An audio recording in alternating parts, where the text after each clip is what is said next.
یہ آکاشوانی چھترپتی سمبھاجی نگر ہے۔ شیخ توفیق سے علاقائی خبریں سنیے۔ پیش خاص خبروں کی سرخیاں۔ مرکزی کابینہ کی آج شام راشٹرپتی بھون کے صحن میں حلف برداری۔ لوک سبھا کے قائد حزب اختلاف کے طور پر راہل گاندھی کے انتخاب کو کانگریس ارکان پارلیمنٹ کی منظوری۔ طبی نصاب کے امتحان نیٹ صاف و شفاف طریقے سے منعقد ہوا، تعلیمی کونسل کا بیان۔ ایناڈو گروپ کے صدر پدم وبھوشن راموجی راؤ کا حیدرآباد میں انتقال۔ مراٹھا ریزرویشن تحریک کے رہنما منوج جرانگے پاٹل کی ہڑتال شروع۔ اور T20 عالمی کپ کرکٹ ٹورنامنٹ میں آج بھارت کا پاکستان سے مقابلہ۔ اب خبریں تفصیل سے۔ بی جے پی کے سینئر لیڈر نریندر مودی آج مسلسل تیسری مرتبہ بطور وزیر اعظم حلف لیں گے۔ راشٹرپتی بھون میں شام میں منعقدہ حلف برداری تقریب میں بھارت کے پڑوسی ممالک کے اہم قائدین تقریب میں شرکت کریں گے۔ وزیر خارجہ ایس جے شنکر نے یہ اطلاع فراہم کی کہ شری لنکا کے صدر رانیل وکرم سنگھے، مالدیپ کے صدر ڈاکٹر محمد معیزو، سیشلز کے نائب صدر احمد عفیف، بنگلہ دیش کی وزیر اعظم شیخ حسینہ، نیپال کے وزیر اعظم پشپ کمل دہل سمیت دیگر اس تقریب میں شرکت کریں گے۔ آکاشوانی پر شام 6:45 بجے اس تقریب کی نشریات شروع ہوں گی، جس کی وجہ سے شام 7 بجے نشر ہونے والا علاقائی خبرنامہ شام 6:30 بجے نشر کیا جائے گا۔ کانگریس پارٹی کے نئے ارکان پارلیمنٹ نے راہل گاندھی کو لوک سبھا میں بطور حزب اختلاف قائد منتخب کرنے کی تجویز کو یک طرفہ طور پر منظور کر لیا ہے۔ کل نئی دلی میں پارٹی کی عاملہ کی میٹنگ منعقد ہوئی۔ پارٹی کے صدر ملکارجن کھڑگے، سینئر لیڈر سونیا گاندھی، رکن پارلیمان راہل گاندھی و دیگر قائدین موجود تھے۔ کانگریس کے پارلیمانی گروپ کے صدر کے طور پر سونیا گاندھی کا انتخاب عمل میں آیا ہے۔ کھڑگے نے کہا ہے کہ اس الیکشن میں عوام کے فیصلے کو قبول کرتے ہیں اور بطور انڈیا اتحاد ہم پارلیمنٹ میں اور پارلیمنٹ کے باہر کام کرتے رہیں گے۔ بی جے پی کے کابینی گروپ کا اجلاس کل ممبئی میں منعقد ہوا۔ اس موقع پر نائب وزیر اعلیٰ دیویندر فڈنویس، بی جے پی کے ریاستی صدر چندر شیکھر باونکوڑے، ممبئی بی جے پی کے صدر و رکن اسمبلی آشیش شیلار سمیت دیگر ارکان اسمبلی موجود تھے۔ دریاسنا مرکزی کابینہ کی تقریب حلف برداری تک انتظار کرنے کا مشورہ بی جے پی کے سینئر لیڈر امت شاہ نے فڈنویس کو دینے کی اطلاع ہے۔ لوک سبھا کی ریاست میں ممکنہ کامیابی نہ ملنے کی ذمہ داری فڈنویس نے لی تھی اور استعفے دینے کی خواہش ظاہر کی تھی، جس پر امت شاہ نے انہیں فی الحال انتظار کرنے کا مشورہ دیا ہے۔ کانگریس پارٹی کے ریاستی صدر نانا پٹولے نے مطالبہ کیا ہے کہ ریاست کے قحط زدہ علاقوں کی عوام کی فوری مدد کی جائے۔ گورنر رمیش بیس کو انہوں نے مطالباتی محضر پیش کیا ہے۔ بنجر کھیتوں کو فی ایکڑ 25,000 روپے، باغاتی کھیتوں کو فی ایکڑ 50,000 روپے اور پھلوں کے باغات کو فی ایکڑ 1,00,000 روپے کی مدد فراہم کرنے کا مطالبہ اس محضر میں کیا گیا ہے۔ مویشیوں کے لیے چارہ، پینے کا پانی، بیجوں کی فراہمی سمیت دیگر زراعتی اشیاء فراہم کرنے کے مطالبات بھی محضر نامے میں کیے گئے ہیں۔ ونچت بہوجن آگھاڑی کے قومی صدر ایڈوکیٹ پرکاش امبیڈکر نے الزام عائد کیا ہے کہ انڈیا اتحاد کو بہوجن کے ووٹ چاہیے لیکن انہیں پارلیمنٹ میں نمائندگی نہیں چاہیے۔ امبیڈکر نے کہا کہ اگر ان پارٹیوں کو سماجی طور پر محروم اور پسماندہ طبقات کے لیے لڑنا ہوتا تو ونچت بہوجن آگھاڑی کا قیام عمل میں نہ آتا۔ قومی تعلیمی کونسل کے ڈائریکٹر جنرل سبودھ کمار نے کل نئی دلی میں ایک صحافتی کانفرنس میں اطلاع دی کہ طبی تعلیم کے داخلوں کے لیے منعقدہ قومی اہلیتی امتحان نیٹ ملک بھر میں مکمل طور پر صاف و شفاف طریقے سے لیا گیا۔ انہوں نے کہا کہ اس امتحان کا سوالیہ پرچہ افشا نہیں ہوا ہے۔ جن 6 امتحانی مراکز پر 1,600 طلبہ کو غلط سوالیہ پرچوں کی تقسیم ہونے اور اس میں طلبہ کا وقت ضائع ہونے کی شکایتیں موصول ہوئی تھی، اس کے حقائق کا پتہ لگانے کے لیے NTA نے اعلیٰ سطحی کمیٹی بنائی ہے۔ ایناڈو گروپ کے صدر پدم وبھوشن راموجی راؤ کا کل تلنگانہ کے حیدرآباد میں انتقال ہو گیا۔ وہ 87 برس کے تھے۔ راموجی راؤ نے تیلگو، کنڑ، تمل، ملیالم اور ہندی زبانوں میں تقریباً 60 فلمیں بنائی ہیں۔ پرتیگھات اور ناچے میوری فلمیں خوب مقبول ہوئیں۔ ناچے میوری فلم کے لیے انہیں قومی ایوارڈ سے بھی نوازا گیا تھا۔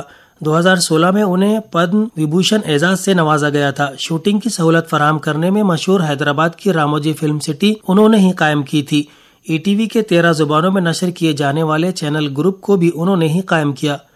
ان کے انتقال پر صدر جمہوریہ دروپدی مرمو، وزیر اعظم نریندر مودی، وزیر اعلیٰ ایکناتھ شندے نے گہرے رنج و غم کا اظہار کیا ہے۔ یہ خبریں آکاشوانی چھترپتی سمبھاجی نگر سے نشر کی جا رہی ہیں۔ مراٹھا ریزرویشن تحریک کے رہنما منوج جرانگے پاٹل نے کل آنتروالی سراٹی میں بھوک ہڑتال دوبارہ شروع کر دی۔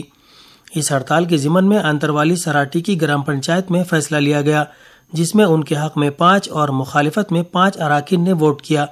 اس کے بعد سرپنچ نے اپنے فیصلہ کن ووٹ جرانگے کے حق میں دینے سے ہڑتال کی شروعات کی گئی۔ اس ضمن میں آنتروالی سراٹی گاؤں میں پولیس کا سخت بندوبست تعینات کیا گیا ہے۔ جرانگے پاٹل نے کہا کہ اگر حالات بے قابو ہوتے ہیں تو اس کے ذمہ دار وزیر اعلیٰ، وزیر داخلہ اور پولیس انتظامیہ ہوں گے۔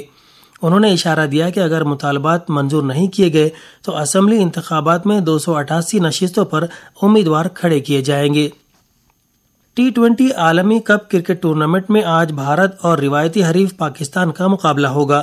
یہ مقابلہ بھارتی وقت کے مطابق نیو یارک میں رات 8 بجے شروع ہوگا۔ اس ٹورنامنٹ میں فی الحال ویسٹ انڈیز اور یوگانڈا کے مابین مقابلہ جاری ہے اور آج کا تیسرا مقابلہ عمان اور اسکاٹ لینڈ کے مابین ہوگا۔ دریاسنا کل اس ٹورنامنٹ میں آسٹریلیا نے انگلینڈ کو 36 رنوں سے جبکہ جنوبی افریقہ نے نیدرلینڈ کو 4 وکٹوں سے شکست دے دی۔ کل صبح ہوئے مقابلے میں افغانستان نے نیوزی لینڈ کو 84 رنوں سے شکست دی۔ افغانستان کے مقررہ 159 رنوں کے ہدف کا پیچھا کرتے ہوئے نیوزی لینڈ کی ٹیم صرف 75 رنوں پر سمٹ گئی۔ ناندیڑ کے ہنگولی علاقے کے وزیرآباد پولیس نے کل 3 دیسی پستول اور 5 زندہ کارتوس ضبط کیے۔ اس معاملے میں گوپال چوہان، منوج مورے اور شبھم سوریہ ونشی کو گرفتار کیا گیا ہے۔ ان تینوں نے جالنا کے گھنساؤنگی کے رنویر سنگھ سے پستول فروخت کرنے کے لیے لانے کی بات کہی ہے۔ ہنگولی شہر پولیس نے 2 پہیا کے کان پھاڑ دینے والی کرخت آواز کرنے والے سائلنسر کو بڑے پیمانے پر ضبط کیے ہیں۔ پولیس نے تقریباً 100 سے زائد سائلنسر ضائع کیے۔ پولیس انتظامیہ نے اپیل کی ہے کہ 2 پہیا سوار زیادہ آواز کرنے والے تکلیف دہ سائلنسر کو ہٹا دے اور اپنی گاڑیاں نابالغ بچوں کو نہ دے۔ چھترپتی سمبھاجی نگر شہر کی شیوسینا شاخ کے قیام کو کل 39 سال پورے ہو گئے۔ اس موقع پر گل منڈی میں شیوسینا کی جانب سے خصوصی پروگرام منعقد کیا گیا۔ اس پروگرام میں شیوسینا ادھو بالا صاحب ٹھاکرے گروپ کے عہدیداران و کارکنان کثیر تعداد میں موجود تھے۔ ناسک ضلع میں مختلف حادثات میں 4 افراد ہلاک ہو گئے۔ سورگانا تعلقے کے تورنگن میں کل بجلی گرنے سے یادو نامدیو بورسے کی موت ہو گئی۔ نفاڑ، کمباری، ساورگاؤں، رانور، ناندوڑی ان علاقوں میں بارش سے کئی گھروں کو نقصان پہنچا۔ ترمبکیش کے بلو تیرتھ تالاب میں 2 لڑکیاں ڈوب کر ہلاک ہو گئی۔ کپڑے دھونے کے لیے گئی دونوں 13 سالہ لڑکیوں کا پیر پھسلنے سے تالاب میں گرنے کا واقعہ پیش آیا۔ ناسک چھترپتی سمبھاجی نگر شاہراہ پر ایولا تعلقے کے دیشمانے میں لگژری بس اور ٹرک کے تصادم میں بس ڈرائیور جگدیش جاٹ ہلاک ہو گیا، جبکہ بس کے 6 مسافرین زخمی ہو گئے۔ یہ بس جالنا اور چھترپتی سمبھاجی نگر ضلع کے عقیدت مندوں کو 2 دھام کی یاترا کروا کر لوٹ رہی تھی۔ اسی دوران یہ حادثہ پیش آیا۔ نیرل سے ماتھیران منی ٹرین کی خدمات آئندہ 15 اکتوبر تک بند رہے گی۔ جنوب وسطی ریلوے کی جانب سے جاری کردہ صحافتی بیان میں یہ اطلاع دی گئی ہے۔ ماتھیران میں ہر سال بھاری برساتیں ہوتی ہیں اور اس دوران چٹانیں کھسکنے کا خدشہ بڑھ جاتا ہے۔ اس خطرے کو مد نظر رکھتے ہوئے ہر سال بارش کے موسم میں ٹرین کی خدمات بند کر دی جاتی ہے۔ دریاسنا کل شام ممبئی گوا شاہراہ پر مہار تعلقے کے نڑگاؤں کے قریب چٹان کھسکنے کا واقعہ پیش آیا۔ اس حادثے میں کوئی جانی نقصان نہیں ہوا۔ اور آخر میں اس بلیٹن کی خاص خبریں ایک بار پھر۔ مرکزی کابینہ کی آج شام راشٹرپتی بھون کے صحن میں تقریب حلف برداری۔ لوک سبھا کے قائد حزب اختلاف کے طور پر راہل گاندھی کے انتخاب کو کانگریس ارکان پارلیمنٹ کی منظوری۔ طبی نصاب کے امتحان نیٹ صاف و شفاف طریقے سے منعقد ہوا۔ تعلیمی کونسل کا بیان۔ اناڈو گروپ کے صدر پدم وبھوشن راموجی راؤ کا حیدرآباد میں انتقال۔ مراٹھا ریزرویشن تحریک کے رہنما منوج جرانگے پاٹل کی ہڑتال شروع۔ اور T20 عالمی کپ کرکٹ ٹورنامنٹ میں آج بھارت کا پاکستان سے مقابلہ۔ اس کے ساتھ ہی علاقائی خبریں ختم ہوئی۔